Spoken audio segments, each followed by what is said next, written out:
ॐ सच्चिदानन्दरूपाय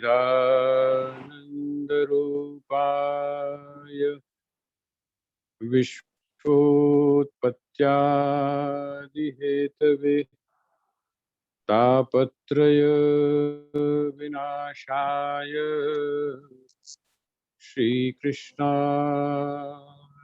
वयं नमः। श्रीकृष्णाय वयं नमः। श्रीकृष्णाय वयं नमः।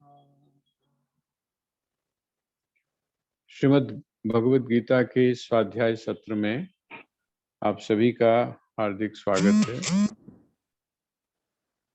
आज हम चर्चा कर रहे हैं श्रीमद् भगवद गीता अध्याय 7 और उसमें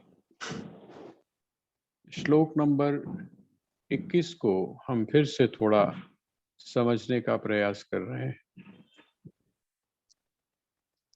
यो यो याम याम तनुम भक्तः श्रद्धयार्चितुमिच्छति तस्य तस्याचलां श्रद्धां तामेव विदधाम्यहम्।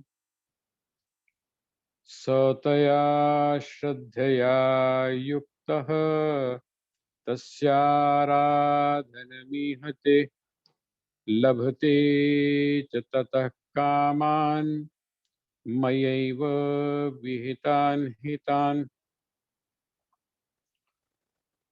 भगवान की जो अप्रोच है वो बड़ी पॉजिटिव अप्रोच।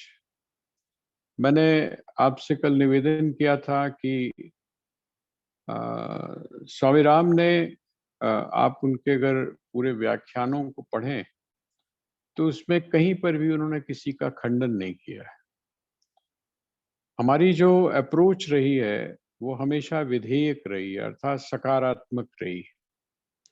यही कारण है कि जिस समय हम अपने मिशन के जो संस्थापक थे स्वामी हरिओम जी महाराज, उनके बारे में जब पढ़ते हैं तो वहां पर एक बात बड़ी स्पष्ट आती है। वो कहते हैं कि मैं नहीं चाहता हूं कि मेरे जो राम प्रेमी हैं वो कूप मंडूक बने। कूप मंडूक का अर्थ होता है कुएं के मेढक बने। उनको इतना मजबूत होने की आवश्यकता है, वो इतने दृढ़ हों, उनकी निष्ठा इतनी स्पष्ट हो कि वो जहां पर भी जाएं वहां से अगर उनको साधना की दृष्टि से कोई अच्छाई मिलती है तो उसको वो स्वीकार करें और बिना किसी को क्रिटिसाइज किए हुए, बिना किसी का खंडन किए हुए। उसका कारण क्या है कि जब आप खंडन में जाते हैं, जिस समय आप नेगेशन में जाते हैं, नकारने में जाते हैं, तो आपके पास में क्रिएट करने के लिए कुछ नहीं होता है। हर व्यक्ति का स्तर है। जब आपको ये बात समझ में आ गई कि प्रत्येक व्यक्ति का स्तर है, आप जिस समय कोई व्यक्ति गुड्डे गुड़िया के साथ में खेल रहा है, या आपने देखा होगा हम लोग खुद भी जब आप नदी के किनारे जाते थे तो रेत का आप अपना घर बनाया करते थे। जिस समय आप इस स्तर पर होते हैं तो उस समय दूसरे व्यक्ति को चाहिए कि वो कोऑपरेट करे, आपको कोऑपरेट करे। क्यों कोऑपरेट करे? इसलिए कोऑपरेट करे कि कम से कम आप कुछ करने की स्थिति में है, आप में एक क्रिएटिविटी पैदा हो रही है। इसी तरह से भगवान कहते हैं कि ठीक है, ये बात सही है कि जो मेरी तरफ नहीं आते, मेरी तरफ नहीं आते, मेरे स्वरूप को नहीं जानते, मेरे स्वभाव को नहीं जानते, मेरा वह जो असीम एक विस्तार है उसको जो लोग नहीं जानते, ऐसे लोग क्या हैं?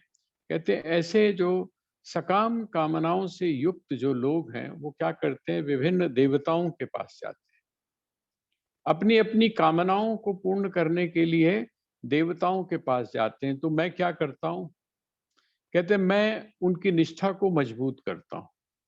कौन सी निष्ठा को? जो उनमें एक श्रद्धा का जो अंकुर फूटा है, श्रद्धा का जो एक अंकुर फूटा है, प्रस्फुटित हुआ है, उनमें जो श्रद्धा जागने की कोशिश कर रही है, मैं उसको तोड़ता नहीं हूं।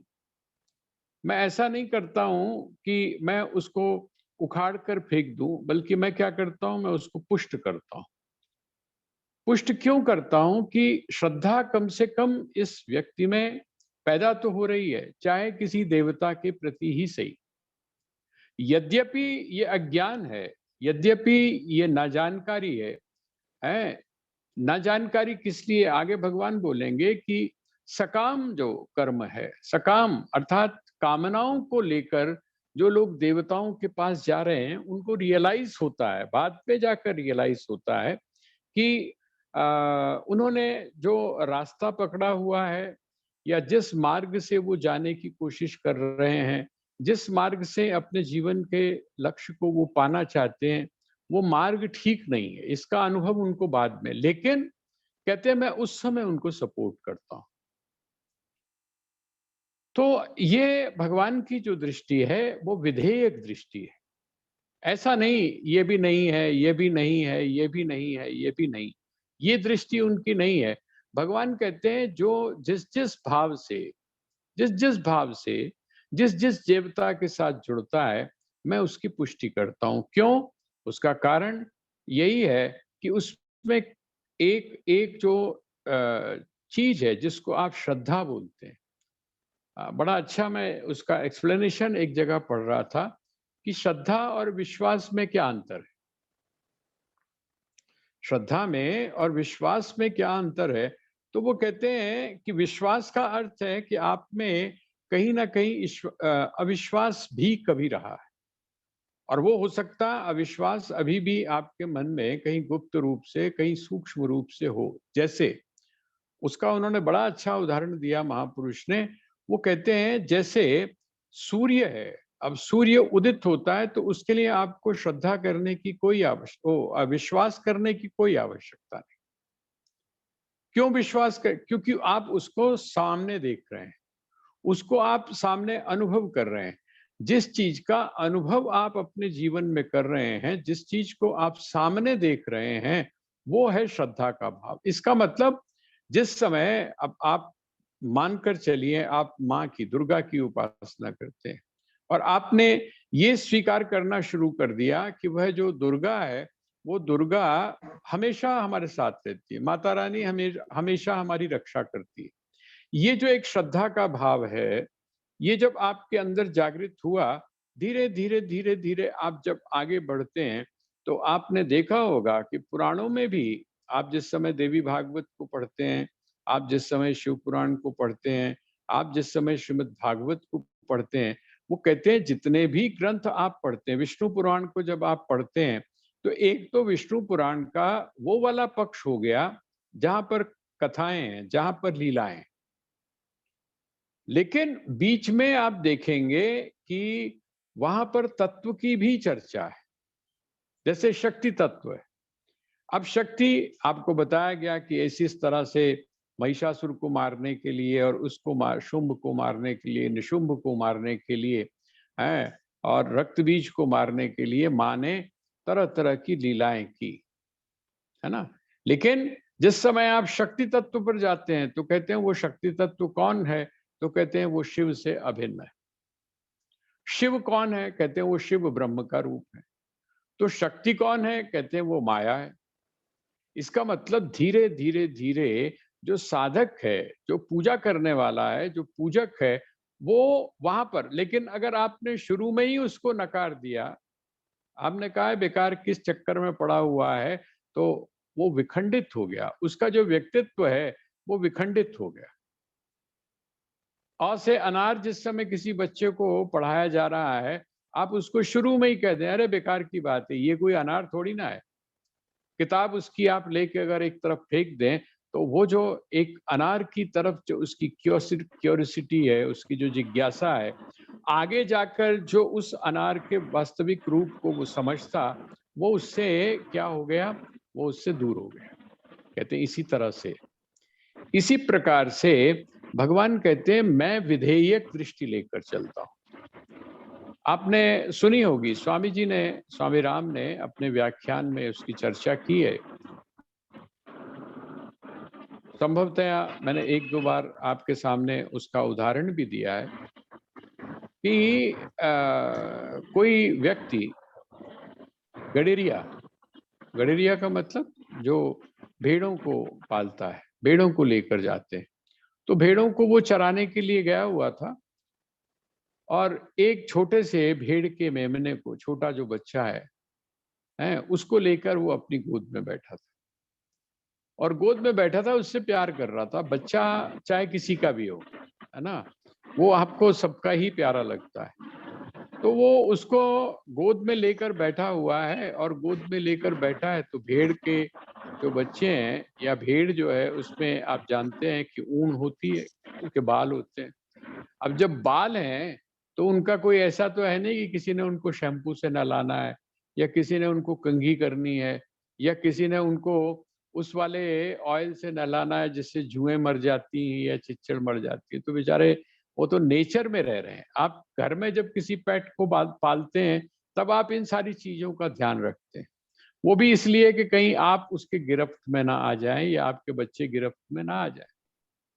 वहां तो ऐसा कुछ है नहीं, तो वो उसको लेकर बैठा था और उसकी उसकी जो जुएं थी, जमजू जिसको बोलते हैं, उसकी जुएं निकाल रहा था और जुएं निकालते निकालते वो कौन से भाव में चला गया। देखिए, गोद में उसके कौन रखा हुआ है? गोद में उसके है छोटा सा मेमना। उसके बालों को वो साफ कर रहा है, और उसमें से वो जो कीड़े हैं जिनको हम जूं बोल सकते हैं, जमजू बोल सकते हैं, उनको निकाल रहा है। लेकिन कल्पना क्या कर रहा है? उसके भीतर भावना क्या पैदा हो रही है?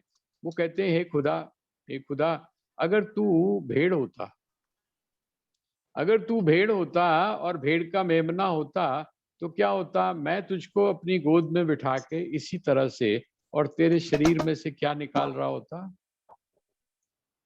तेरे शरीर में से वही निकाल रहा होता जो मैं इस समय इस मेमने के निकाल रहा हूं। कहते वहां से कोई देवदूत निकल रहा था। माइथोलॉजिकल, ये वहां का किसी किसी धर्म का की जो माइथोलॉजिकल जो कथा है ना, उसका उसका उन्होंने उदाहरण दिया। उदाहरण के माध्यम से वो समझाना यही चीज चाह रहे हैं। वो क्या कहते हैं कि वहां से देवदूत निकल रहा था। देवदूत ने कहा कि अरे मूर्ख, मुझे एक बात समझ में नहीं आती, वैसे तो खुदा का कोई रूप नहीं है, खुदा की कोई मूर्ति नहीं है, वो अमूर्त है, और फिर तू उसकी मूर्ति बना रहा है।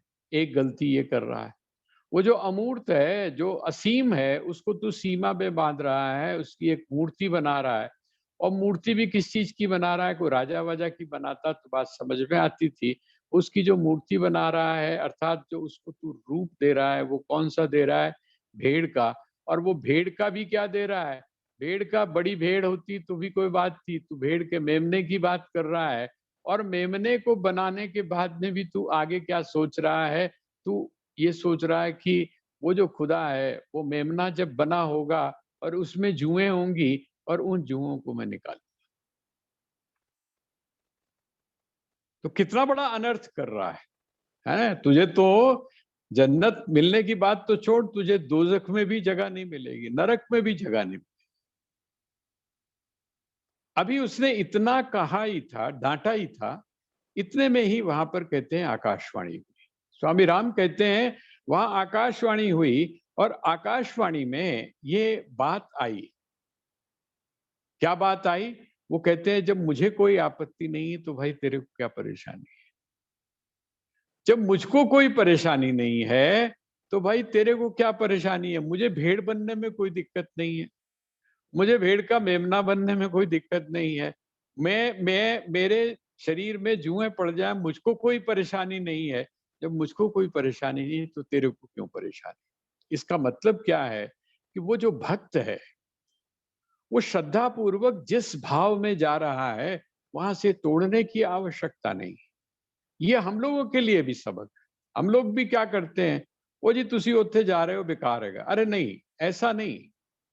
वो तो हम क्या करना शुरू कर देते हैं? दूसरे की आलोचना करना शुरू कर देते हैं। आप आलोचना मत करिए, उसकी निष्ठा को आप हटाइए नहीं, बल्कि आप क्या उनको कहिए कि नहीं, अच्छा उसकी बात है, उसकी बात है। वहां वहां आप जाते हो अच्छा वहां की अच्छाई है, कैसे करते हो आप, वहां पर साधना कैसे करते हो, उनका कंसेप्ट क्या है। अगर आप मैच्योर हैं, अगर आप सही तरह से एक अच्छे अनुभवी व्यक्ति हैं और आप एक साधक हैं, तो आप क्या कर सकते हैं, आप उसको वहां पर भी मदद कर सकते हैं। क्यों? क्योंकि स्वामी राम तो कहते हैं लॉ सारी जगह एक ही जैसा काम करता है।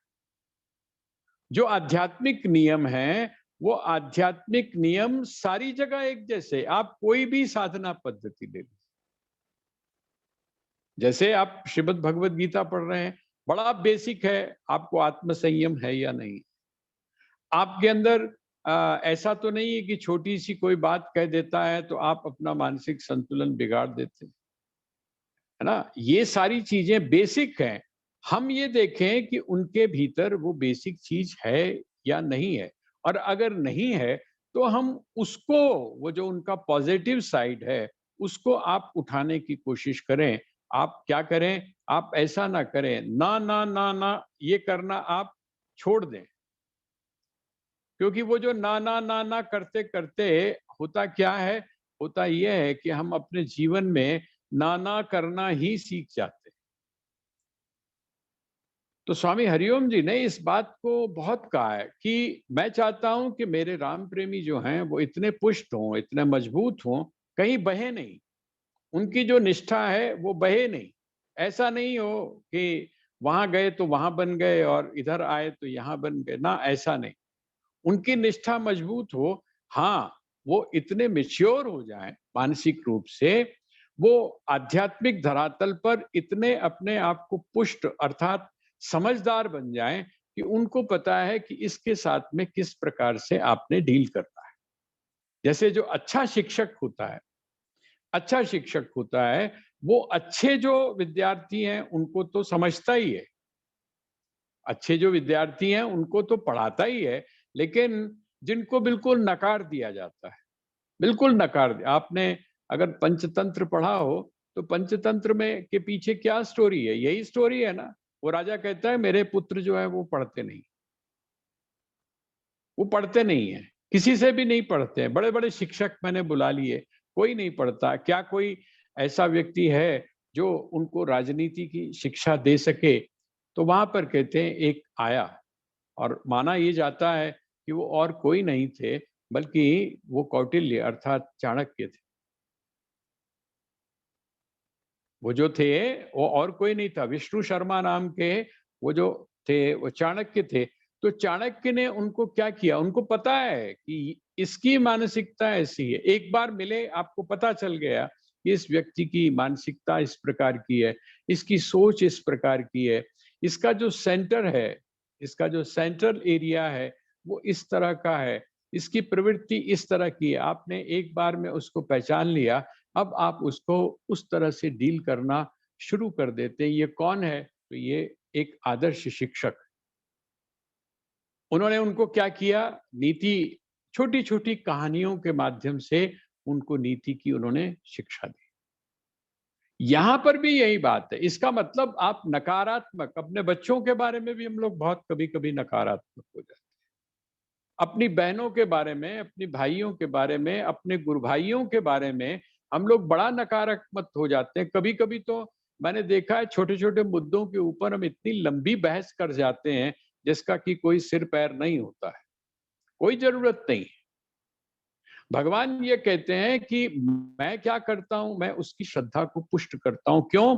क्योंकि उसके अंदर जो चीज पनप रही है वो मुझे पता है कि आज नहीं तो कल, कल नहीं तो परसों वो बदलेगी। जो कृष्ण है, श्री कृष्ण की जो सोच है वो बहुत पॉजिटिव है, वो विधायक है, वो किसी को भी गलत नहीं बोलते हैं। तो यहाँ यही बात है। आगे अगला जो श्लोक था, अगला जो श्लोक उसके ऊपर भी हमने थोड़ी सी वो कहते हैं 22वें श्लोक में कहते हैं अच्छा ये जो देवता हैं, ये देवता जो उसकी कामना को पूर्ण करते हैं, किससे करते हैं? मैं, आप थोड़ा सा विचार करिए। आप सूर्य की आराधना करते हैं, आप चंद्रमा की आराधना, चंद्रमा को आप अर्घ्य देते हैं, सूर्य की आप आराधना करते हैं, इंद्र की आप पूजा करते हैं, ठीक है। विभिन्न जो देवी देवता हैं उनकी जब आप पूजा करते हैं, उनके पास में तेज किसका है? ये थोड़ा सा आप विचार करके देखिए, उसके पास में तेज किसका है? देखिए, ये विचार उससे बिल्कुल अलग है। आपको अभी एक विचारधारा ऐसी मिल जाएगी जो ये कहती है कि कृष्ण जो है वो सबसे श्रेष्ठ है। कृष्ण जो है वो सबसे श्रेष्ठ है। वो कौन से कृष्ण को श्रेष्ठ मान रहे हैं?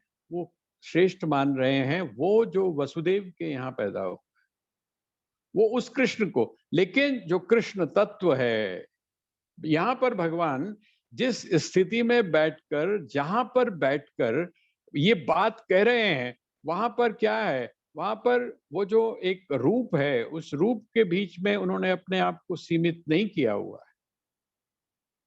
उन्होंने इस संबंध के रूप में अपने आप को सीमित नहीं किया है। वो मनुष्य के रूप में नहीं बोल रहे हैं। वो यदुवंश के भीतर जो जन्म लिया है उस रूप में नहीं बोल रहे हैं। वो किस रूप में बोल रहे हैं? वो विराट के रूप में बोल रहे हैं। हम हमेशा इस बात का ध्यान रखें कि जब भगवान बोलते हैं, मैं शब्द का प्रयोग करते हैं, तो वो मैं शब्द कौन सी स्थिति में बोला गया? वो चाहे श्री राम बोलें, अगर श्री राम भी कहीं पर बोलते हैं कि मैं ऐसा हूं, तो आपको बोलना देखना पड़ेगा कि कोई भी महापुरुष जिस समय मैं शब्द का प्रयोग करता है तो आपको देखना पड़ेगा संदर्भ कौन सा है। वो उस समय विराट के रूप में अपने आप को बोल रहा है, एक राजा के रूप में बोल रहा है, एक शहंशाह के रूप में बोल रहा है, या वो एक साधारण व्यक्ति के रूप में बोल रहा है? क्योंकि दोनों ही हैं उसमें। साधारण मनुष्य भी है, वो साधारण भी है, सामान्य भी है, और उसके भीतर जो उस तत्व का अनुभव करने के बाद जो एक विशेषता और एक जो चमक पैदा हुई है, वो भी उस महापुरुष के साथ में जुड़ी हुई है। तो मैं यहाँ पर भगवान जो कह रहे हैं कि मैं का अर्थ, मैं का अर्थ है वो जो विराट कृष्ण है, जिसकी हम मंगलाचरण के बात करते हैं, सच्चिदानंद रूपाय विश्वोत्पत्त्यादि हेतवे तापत्रय विनाशाय श्री कृष्णाय वयम नुमः। जब आप देवी भागवत पढ़ते हैं, वहां पर माँ कहती हैं, दुर्गा क्या कहती हैं? दुर्गा वहां पर कहती हैं कि ये सारा जगत मुझी से उत्पन्न हुआ है, मैं ही इस जगत का पालन करती हूँ, मेरे मुझ में ही ये सारा का सारा जगत जो है वो लय हो जाता है। जब आप विष्णु पुराण पढ़ते हैं तो भगवान विष्णु भी कुछ इसी तरह की बात करते हैं। जिस समय आप शिव पुराण पढ़ते हैं तो वहां पर भगवान शिव भी इसी तरह की बात करते हैं। ये क्या है? इसका मतलब एक ही जो तत्व है, एक ही जो तत्व है, वो तत्व अनेक रूपों में हमारे सामने विद्यमान है। तो ये जो देवता है, ये देवता किसकी शक्ति से, किसके बल से, किसके बल से, किसके तेज से है हमारी मनोकामनाओं को पूर्ण करते हैं? जो व्यक्ति सकाम भावना से इनकी उपासना करता है, उसकी कामनाओं को जो पूर्ण करता है वह देवता, वो किसके कारण करता है? क्या उसमें अपने आप में शक्ति है? श्रीमद् भागवत को आप पढ़कर देखिए, वहां जिस समय आप इंद्र की बात करते हैं, जब गोवर्धन का धारण किया, तो इंद्र क्या है? इंद्र कहता है कि अरे, मैं तो बड़ा गलत समझ रहा था, मैं तो तुमको मनुष्य के रूप में समझ रहा था, अब मुझे समझ आया कि तुम्हारा असली रूप क्या है। इंद्र भी जिसकी शक्ति से, जिसके बल से ये समस्त जो भी उसके कार्य हैं उनको करता है। ब्रह्मा जी के मन में भी क्या आ गया था? उन्होंने कहा ये तो साधारण सा है, ये तो साधारण सा गोप है, जूठन खाता है, अपने मित्रों के साथ में बैठकर चोरी करता है, ये कैसे बन सकता है? लेकिन जिस समय उनको अनुभव हुआ कि अरे, मैं तो कुछ और ही समझ रहा था, लेकिन ये वास्तविक रूप में है कुछ और। इसका अर्थ क्या हुआ?